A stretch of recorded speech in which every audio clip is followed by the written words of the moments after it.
ನಮೋ ಸಿದ್ಧಾನ. ಎಂದಿನಂತೆ ಇವತ್ತಿಗೂ ಕೂಡ ನಾನು 105 ಕ್ಷುಲ್ಲಕ ಜ್ಞಾನಸಾಗರ್ ಮಹಾರಾಜರ ಒಂದು ಆಶೀರ್ವಚನಕ್ಕೋಸ್ಕರ ತಮ್ಮೆಲ್ಲರನ್ನೂ ಕೂಡ ಕರೆದುಕೊಂಡು ಹೋಗ್ತಾ ಇದ್ದೇನೆ. ಇವತ್ತಿನ ವಿಷಯ ಜಾತಿ ಸ್ಮರಣೆ ಅಂತ ಹೇಳಿ. ಜೈನ ಧರ್ಮದ ಪಾರಿಭಾಷಿಕ ಪದಗಳಲ್ಲಿ ಜಾತಿ ಸ್ಮರಣೆ ಅನ್ನುವಂಥದ್ದು ಬಹಳ ಮುಖ್ಯವಾಗಿರುವಂಥದ್ದು. ಜಾತಿ ಸ್ಮರಣೆ ಅಂದರೆ ಏನು, ಅದರ ಅರ್ಥ ಮತ್ತು ಉದ್ದೇಶ ಏನು ಅನ್ನೋದ್ರ ಬಗ್ಗೆ ಇದೀಗ ಪೂಜ್ಯ 105 ಕ್ಷುಲ್ಲಕ ಶ್ರೀ ಜ್ಞಾನಸಾಗರ ಮುನಿ ಮಹಾರಾಜರು ತಮ್ಮ ಅಭಿಪ್ರಾಯಗಳನ್ನು ನಮ್ಮ ಜೊತೆಗೆ ಈಗ ಹಂಚಿಕೊಳ್ತಾ ಇದ್ದಾರೆ. ಎಲ್ಲರಿಗೂ ಕೂಡ ನಾನು ಇದಕ್ಕೆ ಸ್ವಾಗತವನ್ನು ಮಾಡ್ತಾ ಇದ್ದೇನೆ.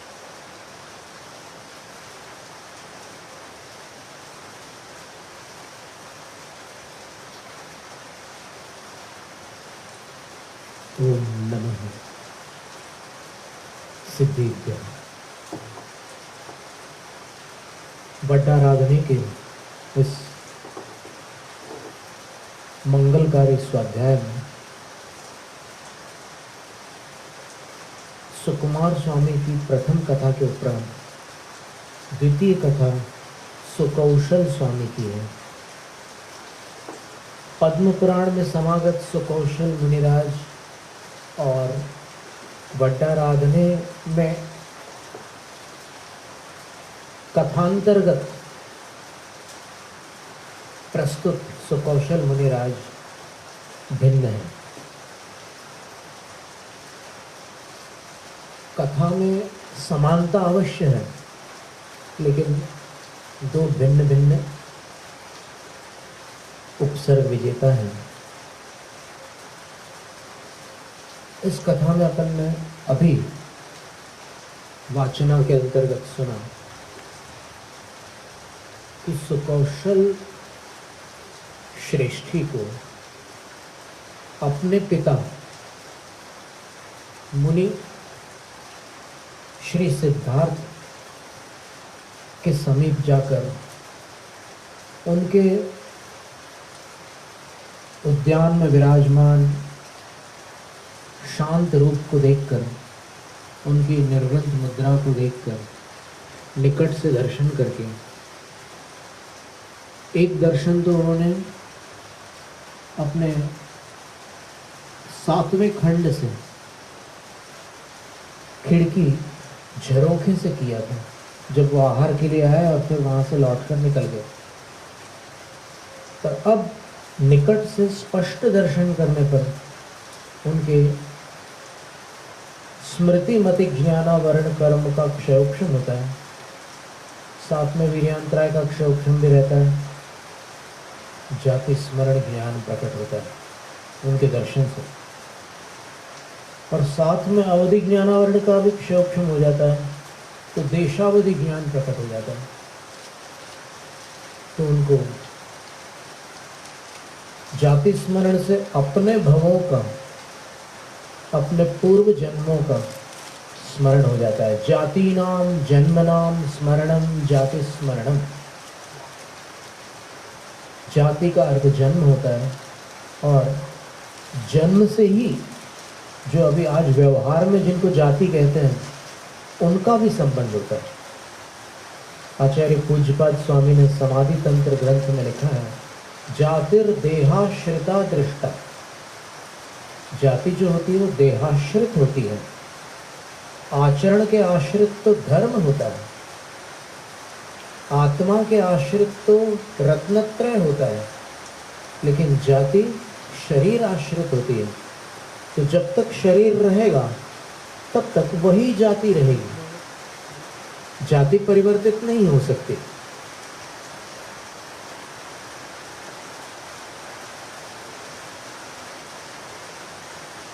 तो जाति स्मरण होने पर उनको अपने पूर्व के 6 जन्मों का स्मरण हो जाता है, और फिर अवधि ज्ञान से वो अपने पिता के भवों को जान लेते हैं।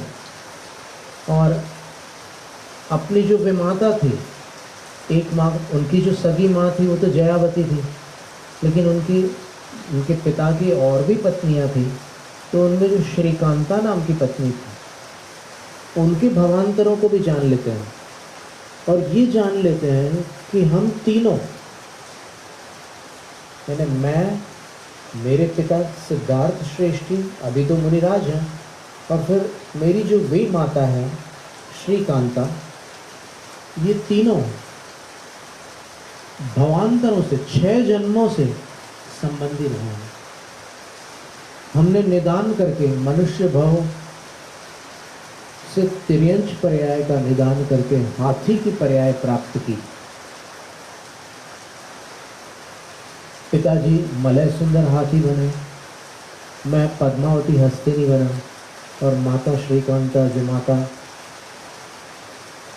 मलयावती हस्तिनी बनी। फिर क्रम से भव भवांतरों को पार करके आज पिताजी तो सिद्धार्थ बन गए हैं, और मैं उनका पुत्र। पिताजी मलय सुंदर हाथी थे और मैं हाथिनी थी पद्मावती।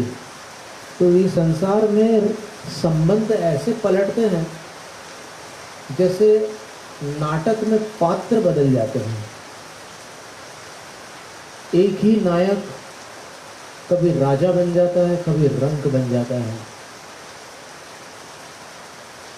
कभी श्रेष्ठी बन जाता है, कभी शिक्षक बन जाता है, कभी साधु बन जाता है, और कभी विराधक बन जाता है। कभी नरक का पात्र होता है, कभी देवगति का पात्र होता है। ये कर्म निर्देशक का काम करता है। ये जैसा निर्देश करता है, जीव को वैसा नाटक खेलना पड़ता है। तो इतने जन्मों तक हमने ये नाटक किया, इसमें कोई सार नहीं निकला।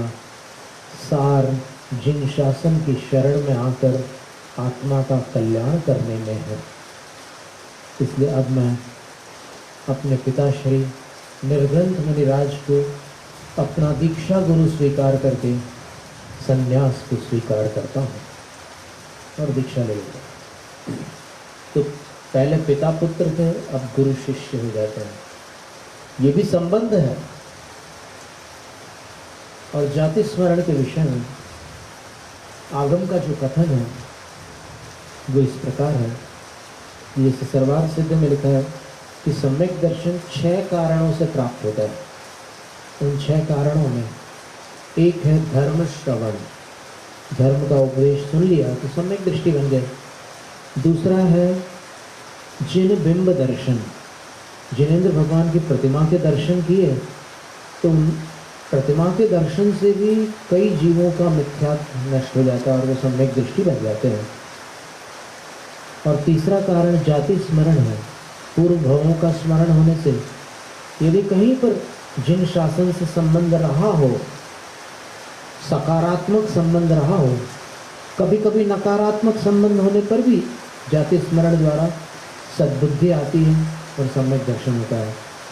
फिर वेदनानुभव से भी सम्यक दर्शन होता है। जब नरकों की तीव्र वेदना का अनुभव होता है तब सद्बुद्धि प्राप्त होती है और सम्यक दर्शन हो जाता है। देवर्धि दर्शन, बड़े देवों के वैभव को देख करके भी सम्यक दर्शन होता है कि देखो इन्होंने जिन शासन की आराधना की, मैंने नहीं। अब मैं जिन शासन की शरण को स्वीकार करता हूँ, मैं श्रद्धालु बनता हूँ और सम्यक दृष्टि हो जाता है। और एक कल्याणक महोत्सवों को देखकर और नंदीश्वर पर्व की महापूजाओं को नंदीश्वर द्वीप में अपनी आंखों से साक्षात देखकर सम्यक दर्शन प्राप्त हो जाता है। तो जाति स्मरण के विषय में आचार्य उग्रादित्य स्वामी ने लगभग 9वीं शताब्दी में 3 काव्य लिखे हैं। कल्याणकारक ग्रंथ के 3य परिच्छेद में 3 काव्य दिए हैं जाति स्मरण के विषय में, वो हम यहाँ पर पढ़ते हैं।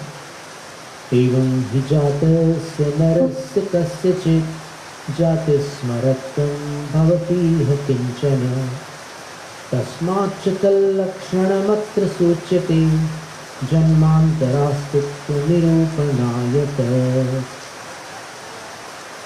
जन्म लेने की जो प्रक्रिया है, माता पिता के समागम से गर्भ में आकर कोई अनादि निधन जीव द्रव्य अपने कर्मवश नवीन शरीर को धारण करता है, पर्याप्तियों को पूर्ण करता है और प्राणों को धारण करता है और क्रमशः 9 माह पर्यंत विकसित होता हुआ वो माँ के शरीर से बाहर आता है, उसको व्यवहार से जन्म कहते हैं। तो इस तरह से जन्मे हुए किसी मनुष्य को कुछ इस जन्म में पूर्व जन्मों का स्मरण होता है। सबको नहीं होता, कस्यचित किसी मनुष्य को होता है। तो इसलिए जाति स्मरण जिसको होता है उसके लक्षण यहाँ पर हम सूचित कर रहे हैं, बड़े रहस्यपूर्ण हैं। जाति स्मरण जिनको होता है उसके लक्षण हम यहाँ पर बतलाते हैं और उससे ये भी सिद्ध हो जाएगा कि ये जीव केवल इस जन्म का जीव नहीं है, ये इससे पूर्व भी कहीं पर रह चुका है, उससे पूर्व भी किसी और शरीर में निवास था इसका, उससे पूर्व किसी अन्य शरीर में रहता था। ये जीव अनादि काल से आज तक अनंत शरीरों को धारण कर चुका है। ऐसा कोई काल नहीं आया जब ये शरीरों से रहित हो। शरीरातीत होने के लिए जिन शासन की शरण में आकर मोक्ष पुरुषार्थ किया जाता है, प्राणांतिके निर्मल बुद्धि सत्वता शास्त्रज्ञ का धर्म विचार गौरवम वक्रेतर प्राप्ति विशेषण उद्भवो जाति स्मरत्वे सुरनेक हेतवः। ये इंद्रवंशा छंद है, 12 अक्षर की कविता होती है, ये काव्य होता है। आचार्य कहते हैं कि जाति स्मरण किसको होता है, तो उसका समाधान करते हैं प्राणांत के निर्मल बुद्धि सत्वता, जिसको पूर्व भाव में प्राणांत के समय मरण काल में जिसकी शक्ति क्षीण न हुई हो, अर्थात जिसके अंदर शक्ति विद्यमान हो और उसके साथ साथ जिसकी बुद्धि निर्मल है। मरण काल में बहुत से जीवों की बुद्धि गाफिल हो जाती है, काम नहीं करती बुद्धि, लेकिन आचार्य कहते हैं कि जिसकी बुद्धि बिल्कुल जागृत हो, ऐसे जीव को जाति स्मरण होता है। और किसको होता है, तो आचार्य कहते हैं शास्त्रज्ञता, मरण काल में जिसके पास शास्त्रों का ज्ञान हो और धर्म विचार गौरव, धार्मिक विचारों की अधिकता हो। मरते समय डॉक्टरों का विचार न हो, कुटुंब परिवार का विचार न हो, बैंक बैलेंस का विचार न हो और दुनिया भर के जो प्रपंच होते हैं जीवन में उनका विचार न हो, धार्मिक विचार हो। और तो आचार्य कहते हैं, सिद्धांत की बात कहते हैं कि जिस जीव ने पूर्व भाव में मरण के पश्चात इस भाव को प्राप्त करते समय जो विग्रह गति होती है, मरने के बाद आत्मा एक शरीर को छोड़कर दूसरे शरीर में जाती है, तो अगर उस जीव ने रास्ते में कहीं भी मोड़ा ना लिया हो, सीधे ऋजु गति से नवीन शरीर को प्राप्त किया हो, तो ये भी जाति स्मरत्वे हेतवः, अनेक हेतव, जाति स्मरण के अनेक कारण हैं। उनमें से एक कारण ये भी है कि जो जीव पिछले जन्म में मरने के बाद इस शरीर को प्राप्त करने के लिए जब आया था, तो रास्ते में उसने मोड़े नहीं लिए थे। मोड़े लेता है जीव, बहुत सारे जीव विग्रह गति में मोड़े ले लेकर के आते हैं, लेकिन जो बिना मुड़े सीधे आया उसको जाति स्मरण। फिर एक श्लोक और भी है, श्रुत्वा च दृष्ट्वा च पुराणि सेवितान् स्वप्नात् भयात् तत्सदशानुमानतः साक्षात् स्वजातिं परमां स्मरन्ति तां कर्मक्षयादौपशमाच्च देहिनः।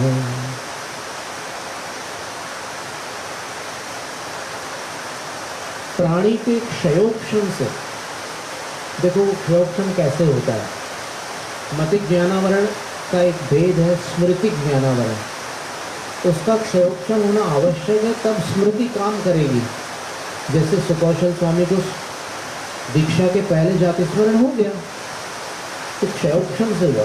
तो आचार्य कहते हैं कि प्राणी के स्मृति ज्ञानावरण कर्म संबंधी क्षयोक्षण से जाति स्मरण होता है, लेकिन वो क्षयोक्षण कब होता है? तो कहते हैं पुराण सेवितान श्रुत्वा, पूर्व भाव में जिन जिन का सेवन किया है, जिन जिन का परिचय प्राप्त किया है, उसके बारे में कहीं से कोई वर्णन सुनने मिल जाए तो स्मरण हो आता है कि अरे हाँ, ये जो कुछ मैं सुन रहा हूं ये पूर्व परिचित है। तो वो स्मृति उससे जुड़ जाती है और पूर्व भाव का स्मरण हो जाता है। और आचार्य कहते हैं दूसरा कारण, मान लो सुनने न मिला हो किसी को कुछ भी, तो बोलते हैं दृष्टवा च, पूर्व काल में जिनका परिचय है, पूर्व काल में जो परिचित थे ऐसे पदार्थ अथवा ऐसे जीव, उनको दृष्टवा च, देख करके भी जाति स्मरण हो जाता है। अब उसकी पर्याय बदल गई है, लेकिन फिर भी न जाने क्यों आज अगर वो सामने आ जाता है तो उसको देखकर ऐसा लगता है कि मेरा और इसका कहीं पहले परिचय रहा है। आज मैं वैसा नहीं हूँ और ये भी वैसा नहीं है, लेकिन तो भी हमारा परिचय है। और फिर स्मरण में आ जाती है घटना। स्वप्नात्, कभी कभी सपने से भी जाति स्मरण हो जाता है। सपने में कोई पूर्व भाव की बात आ जाती है तो फिर जाति स्मरण हो जाता है। भयात, कोई ऐसी चीज सामने आ जाए जिससे डर लगता है, कोई कारण नहीं है डरने का, एकदम अच्छा भला कोई आदमी आ रहा है सामने, लेकिन उसको देखकर अचानक डर लगता है, तो लोग पूछते हैं कि तुम्हें क्यों डर लग रहा है? कोई कारण नहीं है डरने का, लेकिन फिर उसको जाति स्मरण होता है कि नहीं, इसने मुझे पूर्व भाव में मारा था, इसने मेरा वध किया था, तो उससे डर लगता है, तो उससे जाति स्मरण तत्सदृशानुमानत है। और बोलते हैं कि कोई पिछले जन्म की वस्तु के समान कोई दूसरी वस्तु इस जन्म में सामने आ जाए तो समान वस्तु को देख करके अनुमान होता है कि हाँ, ऐसी ये वस्तु कुछ मिलती जुलती है उससे। ज्ञान में तो सब कुछ है, स्मरण में नहीं है, तो स्मरण हो आता है। तो साक्षात स्वजातम परमां स्मरण की बात, अपने उस जन्म को स्मरण कर लेते हैं और ये जाति स्मरण के कारण बनते हैं। आज अपने में से बहुत लोगों को जाति स्मरण नहीं है, अधिकांश लोगों को नहीं है, लेकिन फिर भी शास्त्रों को पढ़कर और अपनी श्रद्धा से इसको मानकर, जैसे जाति स्मरण वाले जीव आत्म कल्याण के अभिमुख हो गए थे, वैसे अपन भी आत्म कल्याण के अभिमुख हो सकते हैं। जैनम जय शासन।